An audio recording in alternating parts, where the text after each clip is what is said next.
2 años después de haber enterrado a mi única hija, Crystal, finalmente regresé a la villa en la montaña que había comprado para su 30º cumpleaños.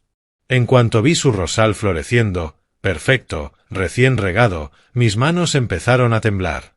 ¿Quién estaba viviendo aquí? Entonces recordé el sistema de seguridad oculto.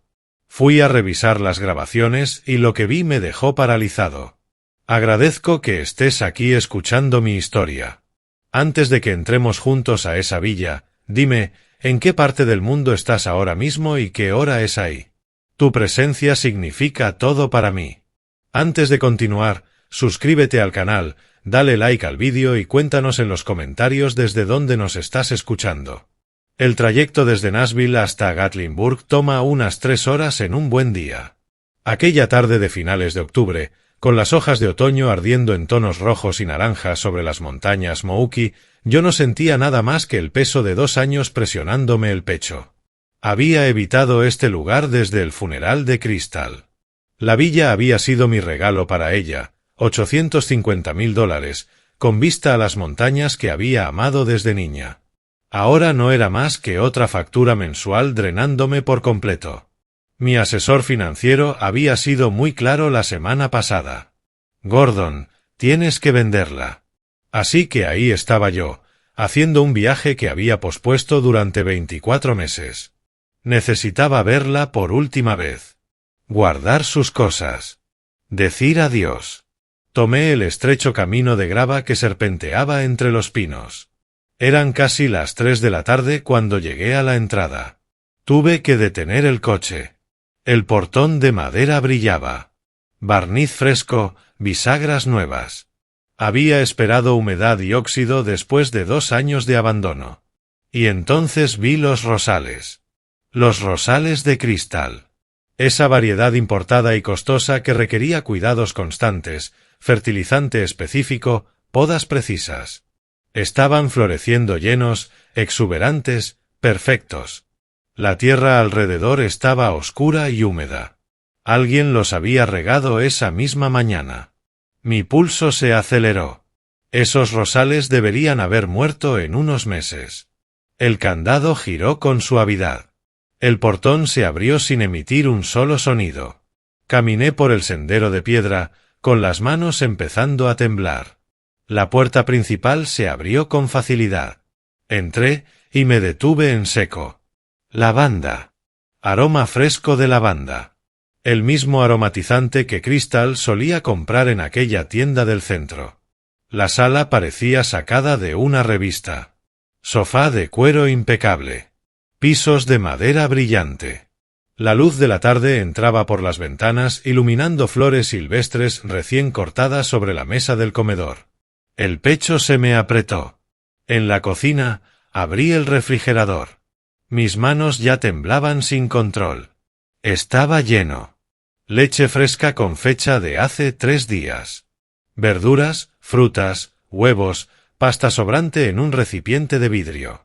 Me apoyé en la encimera para no caer. Alguien estaba viviendo en la casa de mi hija. ¿Quién haría esto? ¿Cómo habían entrado? Estaba a punto de llamar a la policía. Metí la mano en el bolsillo de mi chaqueta. Mi cartera, mi teléfono, todo estaba en el coche. Entonces recordé algo que Crystal nunca supo.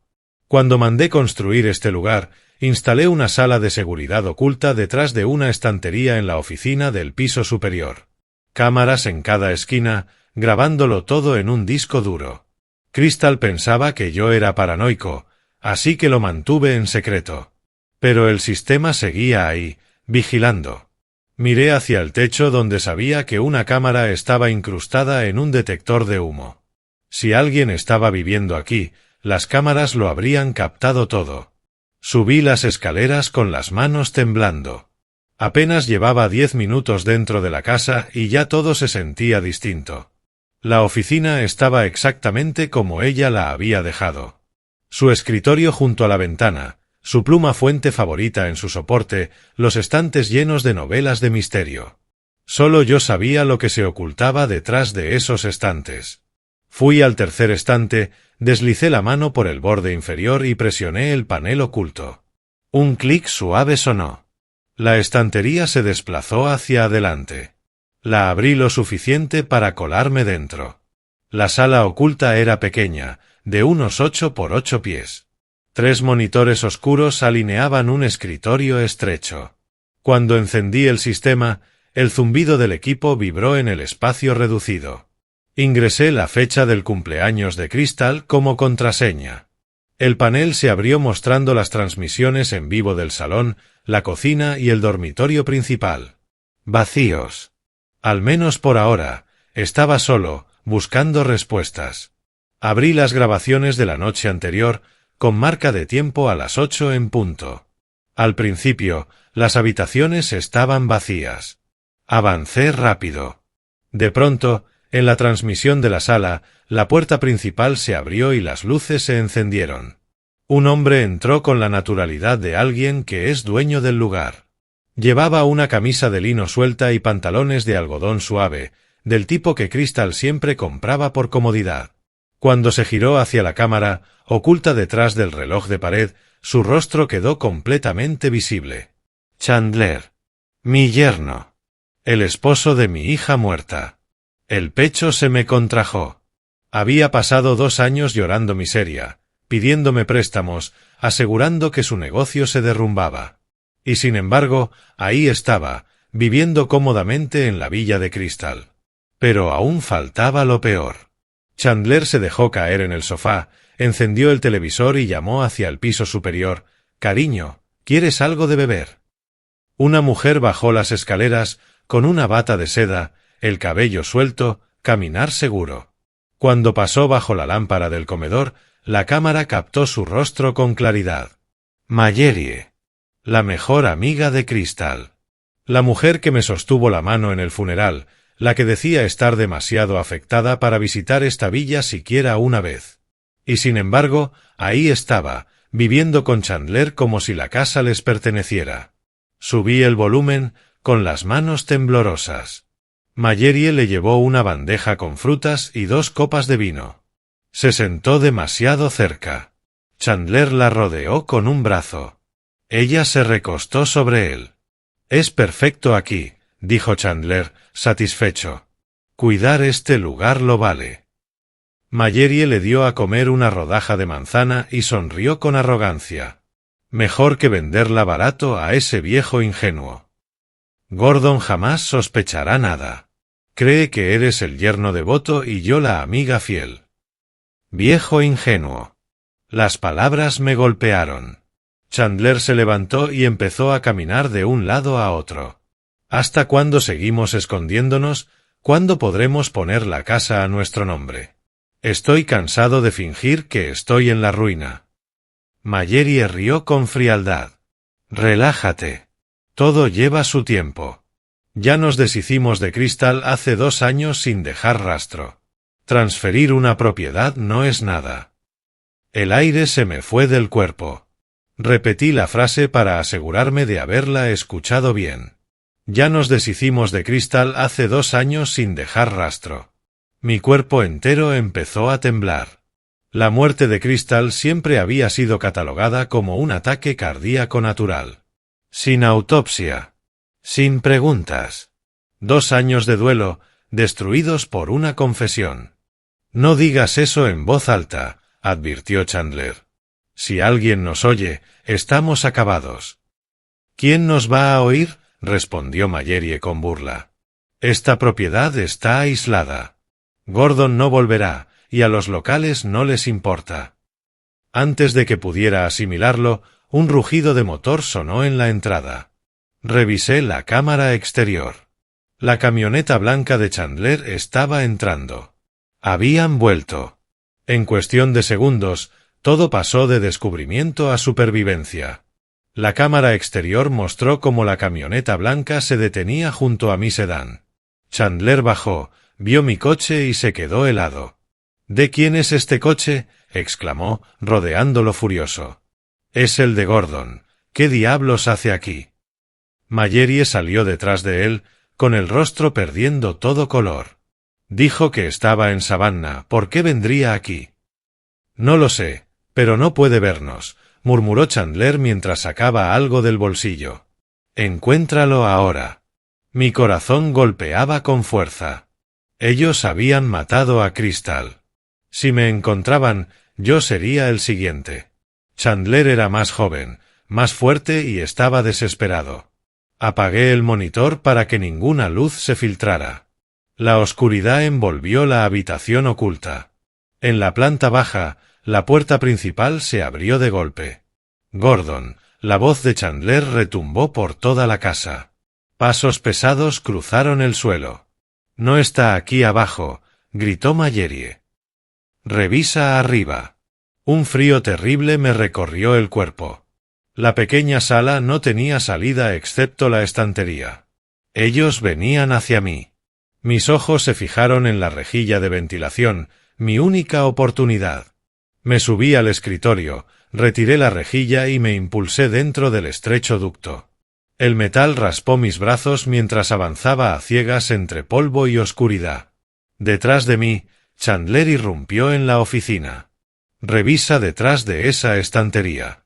Siempre pensé que se veía rara. Caminé más rápido dentro del ducto, ignorando el dolor punzante en mis codos. El conducto hizo un giro brusco. Entonces vi una luz tenue adelante, una salida de ventilación hacia el tejado trasero.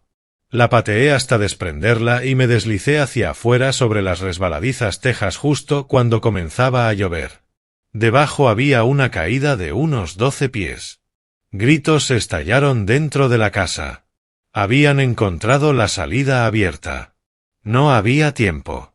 Me colgué del borde y solté. Caí. El dolor explotó en mi tobillo como una descarga eléctrica. Conteniendo un grito, avancé cojeando hacia el jardín de rosas, el único camino hacia el muro trasero. Las espinas desgarraban mi ropa y mi piel, la sangre se mezclaba con el agua de lluvia en mis manos. El muro de piedra se elevaba frente a mí, de unos 6 pies de altura.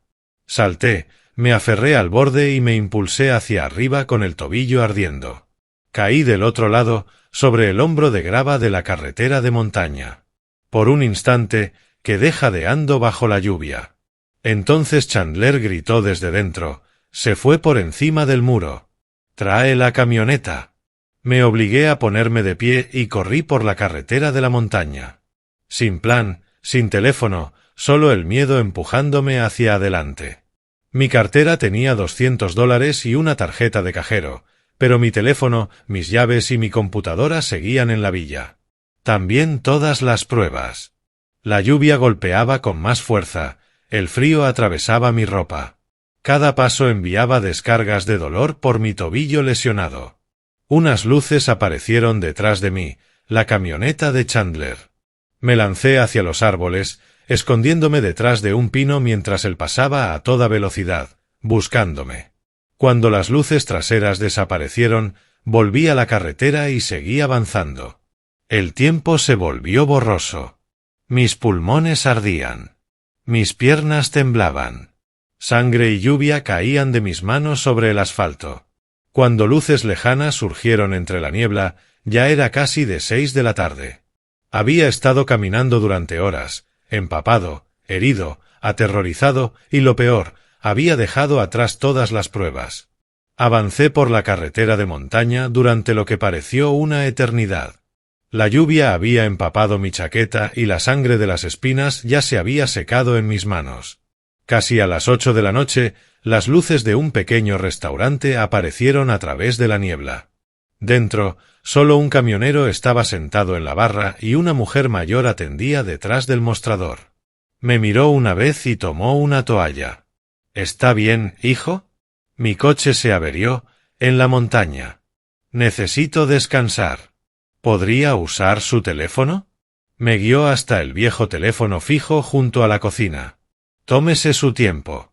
Con las manos temblorosas, marqué el número de Bernard, el único que recordaba de memoria. Nos unían 40 años de historia, socios de negocios, divorcios, brindis de boda, supervivencia. Si alguien podía ayudarme, era él.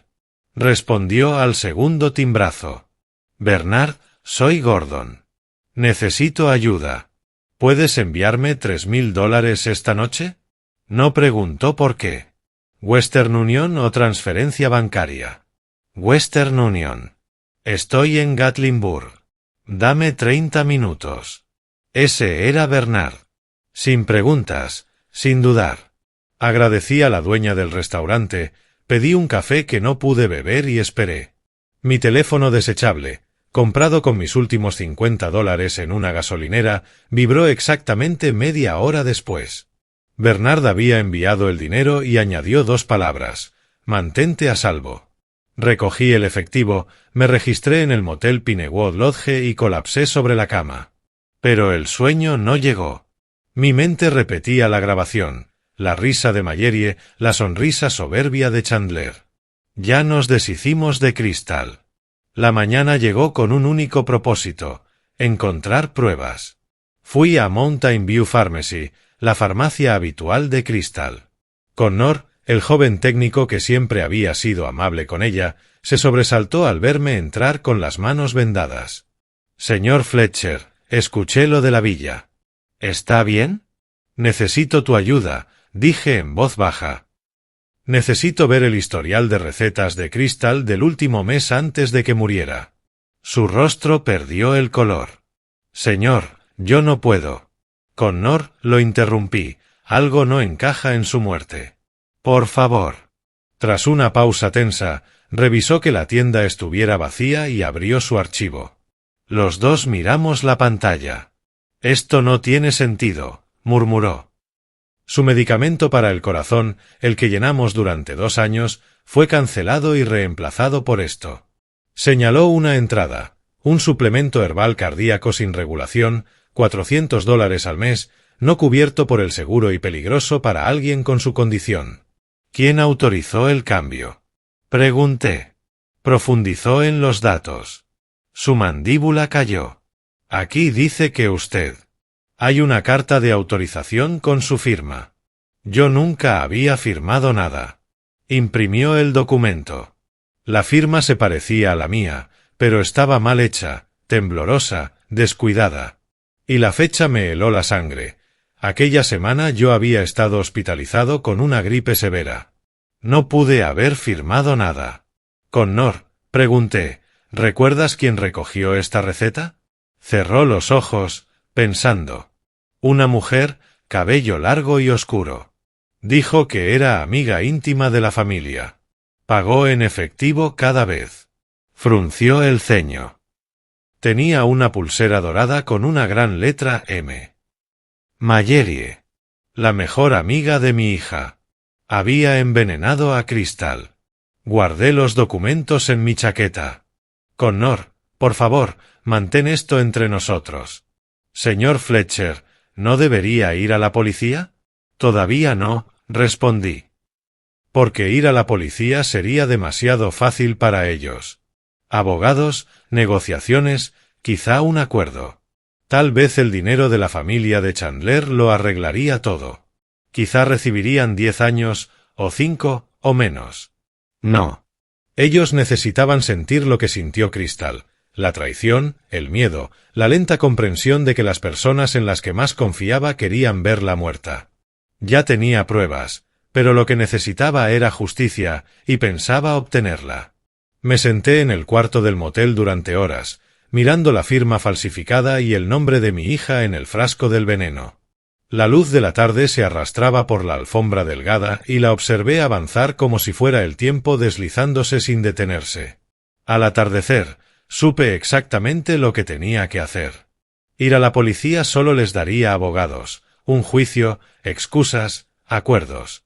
Podrían sentarse en sillas cómodas, negarlo todo y quizás salir con sentencias ligeras. Eso no era justicia. Necesitaba que se quebraran por dentro, que se traicionaran entre ellos, que sintieran el mismo miedo y paranoia que Crystal debió sentir antes de morir. Alrededor de las 4, tomé el teléfono desechable y marqué el número de Chandler. Mis manos estaban firmes. Había practicado ese momento una y otra vez. Respondió al tercer timbrazo. ¿Hola? Dejé que mi voz temblara, débil y confundida. Chandler, soy Gordon. Yo fui a la villa ayer. Un silencio largo. Gordon, ¿dónde estás? Vimos tu coche. ¿Qué pasó? La vi, respondí, obligándome a tomar aire entrecortado.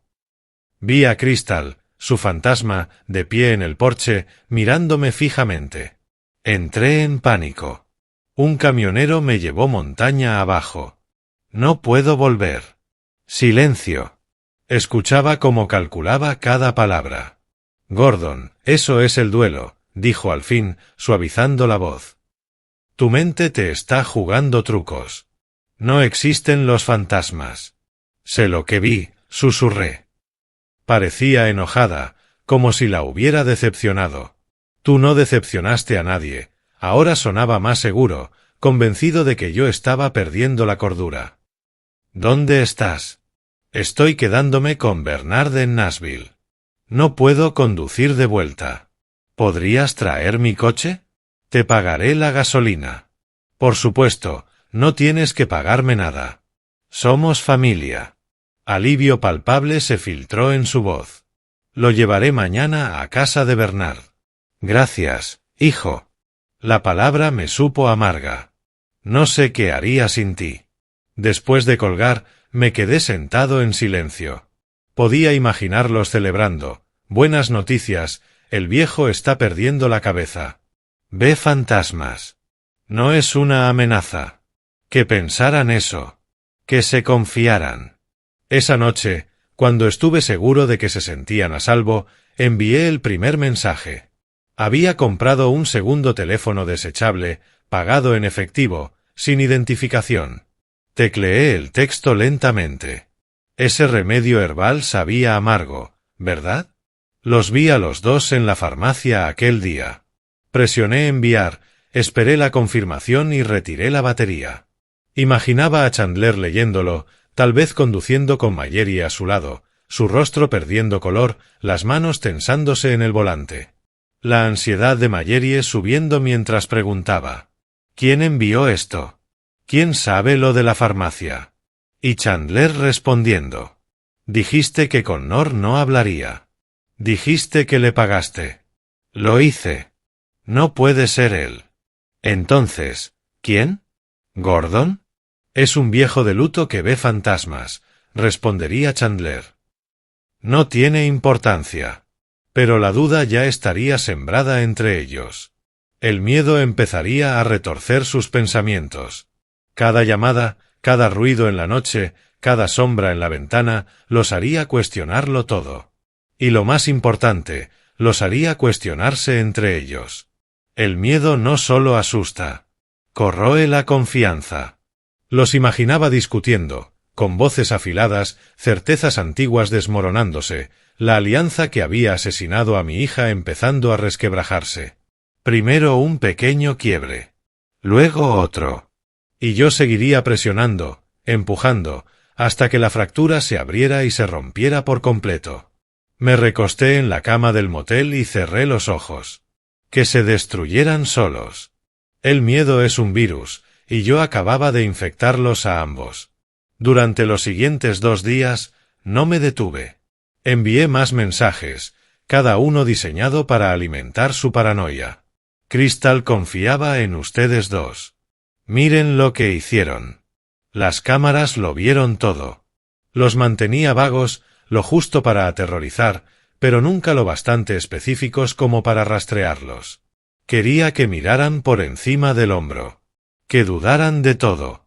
Porque Chandler y Mayeri no entendían lo que yo ya sabía. La avaricia y el miedo son socios terribles.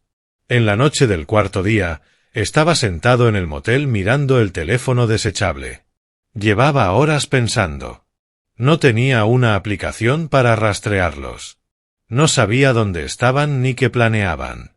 Pero no lo necesitaba. Tenía la psicología. Si lograba convencer a Chandler de que Mayeri lo estaba traicionando, él mismo acabaría con ella. Y con un poco de suerte, tal vez ella ya estaba haciendo algo sospechoso, algo que hiciera que mi mentira sonara a verdad. Así que escribí un mensaje más, esta vez solo para Chandler. Tu socia está vendiendo tu casa a tus espaldas. Almacén viejo cerca de la salida 407, en Sevierville. Mañana, a las 10 de la mañana. No dejes que se escape con tu dinero. Presioné enviar, apagué el teléfono y retiré la batería. Era una fabricación total. No tenía idea de si Mallory estaba vendiendo algo. Pero su alianza en ruinas y la paranoia de Chandler harían el resto. El quinto día, desperté temprano y esperé. Alrededor de las 11 de la mañana, mi apuesta dio frutos de una forma que jamás imaginé.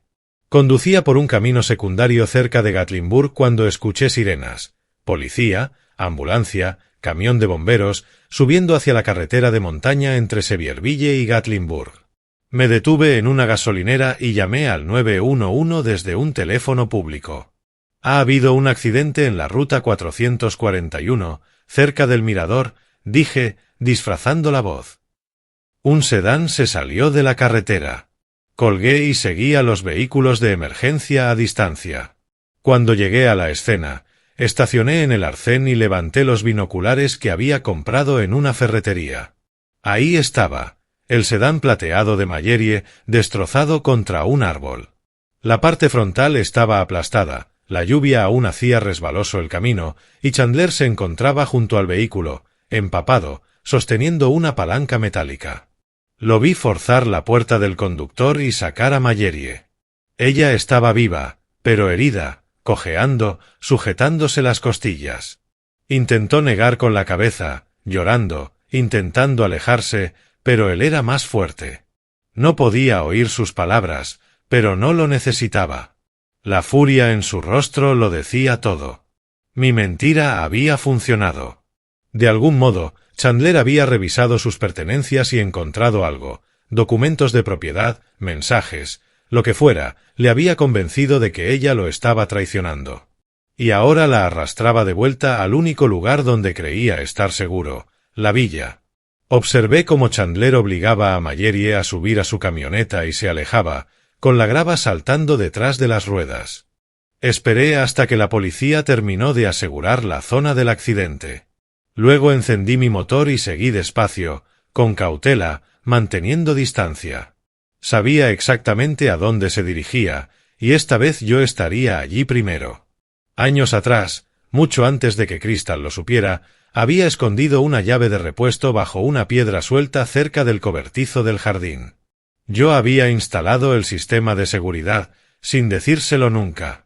Siempre fui precavido, siempre preparado. Ahora esa preparación importaba más que nunca.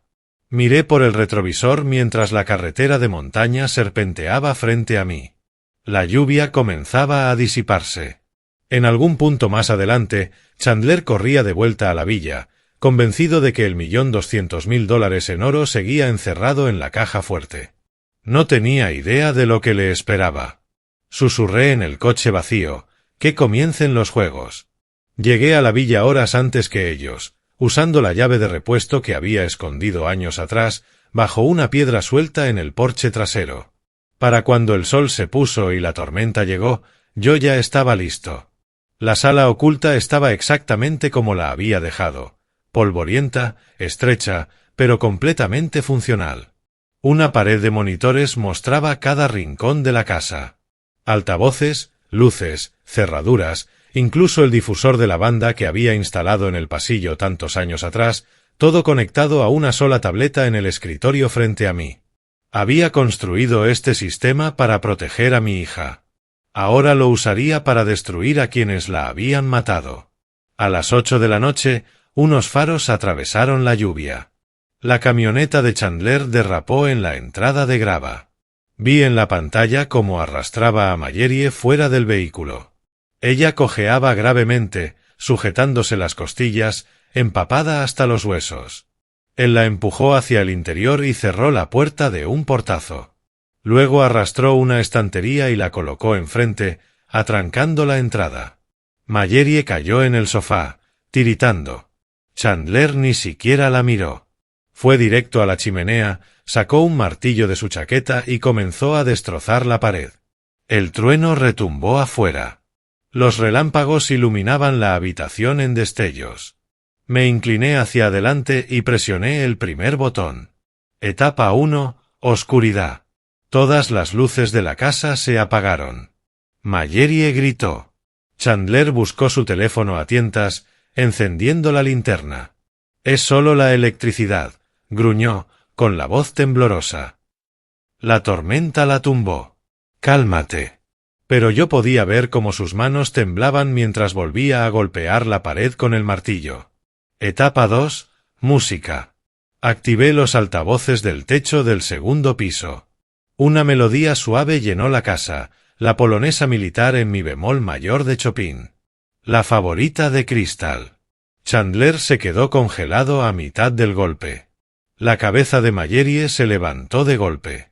¿Quién encendió eso?, susurró con la voz quebrada. Chandler, necesitamos irnos. Ahora. Cállate, ladró. Debe estar programado o algo. Solo dame un minuto. Pero su voz también se quebró. Él tampoco lo creía. Etapa 3. Lavanda. Presioné otro botón. El difusor del pasillo se activó, liberando el aroma de lavanda, la misma marca que Crystal compraba cada mes. Mallory se puso de pie de un salto, los ojos desorbitados. «Ese es su perfume», jadeó. «Es el perfume de Crystal. Ella está aquí, Chandler. Su fantasma está aquí». Chandler giró en seco, con el martillo levantado. «Los fantasmas no existen», escupió. Pero su rostro estaba pálido. El sudor le resbalaba por las sienes a pesar del frío. Etapa 4. La mecedora. Cambié a la cámara del dormitorio principal. La mecedora estaba en la esquina, la misma en la que Crystal se sentaba a leer. Años atrás, había instalado un pequeño motor bajo el asiento, solo como un detalle curioso para hacerla mecerse suavemente a control remoto. Lo activé. Chandler debió oír el chirrido porque salió corriendo escaleras arriba, la linterna rebotando en la pared. Cuando llegó al umbral del dormitorio, se quedó petrificado. La mecedora se movía. Lenta, constante, como si alguien invisible estuviera sentado en ella. «No», susurró. «No, no, no». En la planta baja, Mallory sollozaba incontrolablemente, acurrucada en una esquina. Etapa 5. La caja fuerte. Chandler bajó tambaleándose, el rostro retorcido entre terror y rabia. Volvió a la pared y golpeó con el martillo como un loco.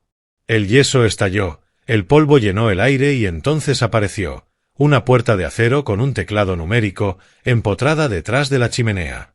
Chandler dejó caer el martillo y tomó el teclado con manos temblorosas. Probó la fecha de su boda. Incorrecto. Probó el día en que Crystal murió. Incorrecto. Probó su propio cumpleaños. Incorrecto.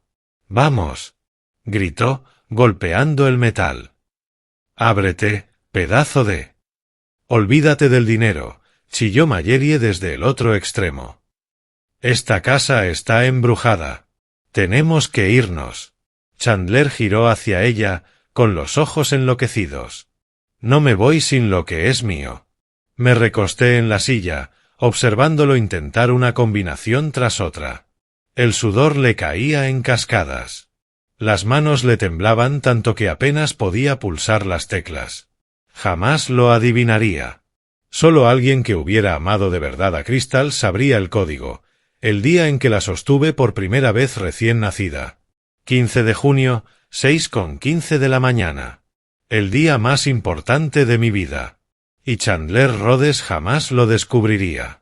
Finalmente, desesperado, probó una combinación más, la fecha de nacimiento de Crystal.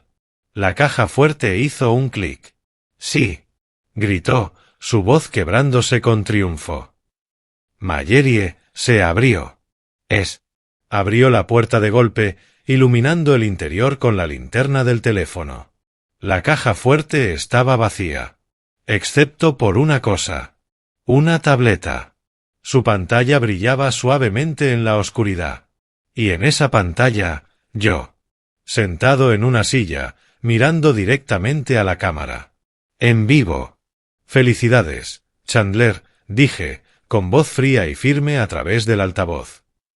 «Abriste la caja fuerte. Lamentablemente, el oro fue transferido a una cuenta segura hace 2 años, el día después de que asesinaras a mi hija. El rostro de Chandler se retorció de odio. Tomó la tableta y la lanzó al suelo. Se hizo añicos.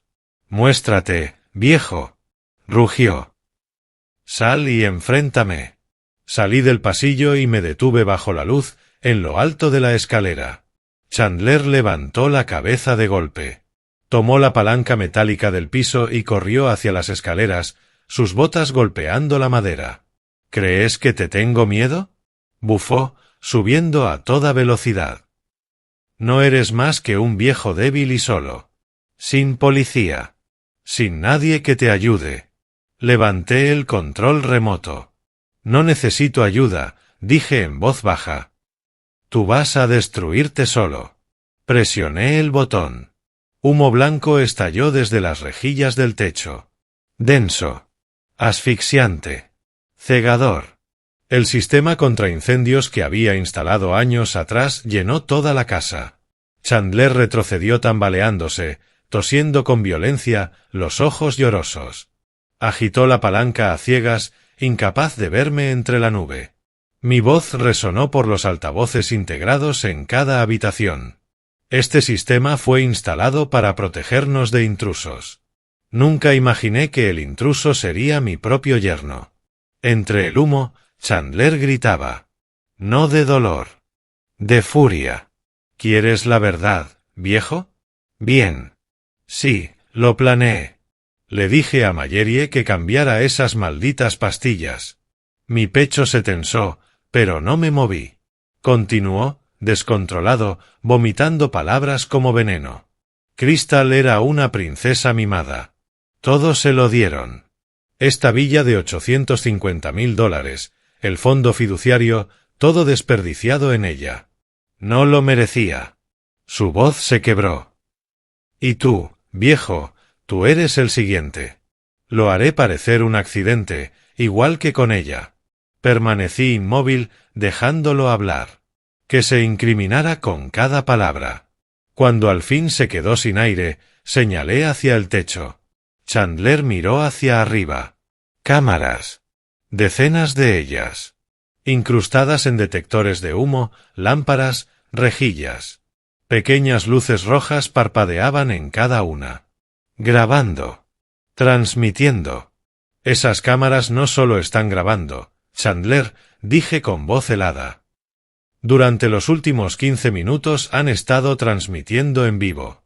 El detective Russell está mirando. La abogada Parker está mirando. Bernard está mirando. Y 20 amigos y familiares de Crystal están viendo cómo confiesas que la asesinaste. El rostro de Chandler se volvió blanco. La palanca cayó de su mano y golpeó el suelo. Desde abajo, Mallory sollozó. Chandler, ¿qué hiciste? Afuera, las sirenas aullaron. Luces rojas y azules atravesaron las ventanas, cortando el humo. Una voz tronó por el megáfono. Aquí la oficina del sheriff del condado de Sevier. Salga con las manos en alto. Presioné otro botón. La puerta principal se desbloqueó con un clic suave. Chandler intentó correr, pero las piernas le fallaron. Cayó por las escaleras, se desplomó a mitad de camino. Los agentes irrumpieron. Linternas. Radios. Botas resonando contra el piso. Manos a la espalda. Ahora. Lo levantaron a la fuerza, esposaron sus muñecas y le leyeron sus derechos mientras él balbuceaba incoherencias. Abajo, también esposaron a Mallory, aún llorando. Caminé lentamente hacia la ventana y observé mientras arrastraban a Chandler bajo la lluvia. Cayó boca abajo en el lodo del jardín de rosas de Crystal, el jardín que fingió cuidar mientras vivía en su casa, gastando su dinero, borrando su memoria. El detective Russell encontró mis ojos a través del cristal y asintió una sola vez, con solemnidad. Había terminado. 6 meses después, me senté en la sala del tribunal mientras la jueza leía el veredicto. Era una fría mañana de abril cuando, por fin, se hizo justicia. La sala estaba llena, reporteros, las amigas de Crystal, Bernard sentado a mi lado con su mano sobre mi hombro. La jueza, una mujer mayor de rostro severo y gafas apoyadas en la punta de la nariz, miraba a Chandler y a Mallory sin el menor rastro de compasión. Chandler Rhodes, dijo, su voz rebotando en la habitación silenciosa, usted queda sentenciado a cadena perpetua sin posibilidad de libertad condicional por asesinato en primer grado, conspiración y fraude. Las rodillas de Chandler cedieron. Se desplomó sobre la mesa de los acusados. Los oficiales corrieron para sostenerlo. La jueza se volvió hacia Mallory. Mallory Bennett. 20 años en prisión estatal por conspiración para cometer asesinato y encubrimiento. Mallory rompió a llorar abiertamente, el rostro hundido entre las manos. Lo siento, sollozó. Lo siento, tanto. Yo permanecí inmóvil. No lloré. No hablé. Solo los observé con ojos vacíos. Afuera, los reporteros nos rodearon. El caso se había vuelto viral. Los rostros de Chandler y Mallory estaban en todas partes, avergonzados, destruidos, sus reputaciones reducidas a cenizas. Pero nada de eso me importaba. Una semana después del juicio, visité a Chandler en el centro de detención. Me quedé de pie frente al vidrio. Él estaba al otro lado, con el mono naranja, los ojos hundidos y rojos, las manos temblorosas. No dije una palabra. Solo coloqué mi mano abierta sobre el cristal. No era perdón. No era reconciliación. Era cierre. Luego me di la vuelta y me fui. No miré atrás. 3 meses después del final del juicio, me encontré nuevamente frente al portón de la villa. Pero esta vez, todo era distinto. Un nuevo letrero de madera colgaba sobre la entrada, tallado a mano y pulido. Fundación Esperanza de Cristal, un refugio seguro para mujeres y niños. Había pasado esos 3 meses transformando la casa. Los dormitorios se convirtieron en refugios para mujeres que escapaban de la violencia doméstica. La sala se convirtió en un espacio de consejería. La cocina se transformó en un lugar para clases de cocina. Y el jardín de rosas, el jardín de Crystal, se convirtió en un espacio terapéutico donde los niños podían jugar y sanar. El día de apertura, 5 mujeres y 8 niños se mudaron allí. La risa resonó por los pasillos por primera vez en años. Los voluntarios iban y venían, colocando camas, preparando la cena, colgando carteles de bienvenida en las puertas. Me senté en un banco de madera en el jardín de rosas, observando a los niños correr entre las flores en plena floración, los mismos rosales que Chandler pretendió cuidar. Una niña de unos 6 años se acercó tímidamente. Tenía rizos oscuros y grandes ojos marrones. Señor Fletcher, dijo suavemente, sosteniendo una sola rosa blanca. Esto es para usted. Tomé la flor, sintiendo la garganta cerrarse. Gracias, cariño. Ella sonrió y corrió a unirse a los demás. Me quedé allí por un largo rato, sosteniendo la rosa y viendo a los niños jugar. El sol estaba cálido, el cielo completamente azul, y por primera vez en 2 años sentí algo parecido a la paz. Miré hacia ese cielo claro de Tennessee y susurré. Descansa tranquila, Crystal. La casa está limpia otra vez, igual que tu corazón siempre lo estuvo. El mal puede ganar por un tiempo, pero nunca triunfa para siempre. Al final, la verdad y la bondad siempre atraviesan hasta la niebla más espesa de la montaña. Mirando atrás, me doy cuenta de que esta historia real me enseñó algo que ojalá hubiera comprendido años antes. Confía, pero verifica.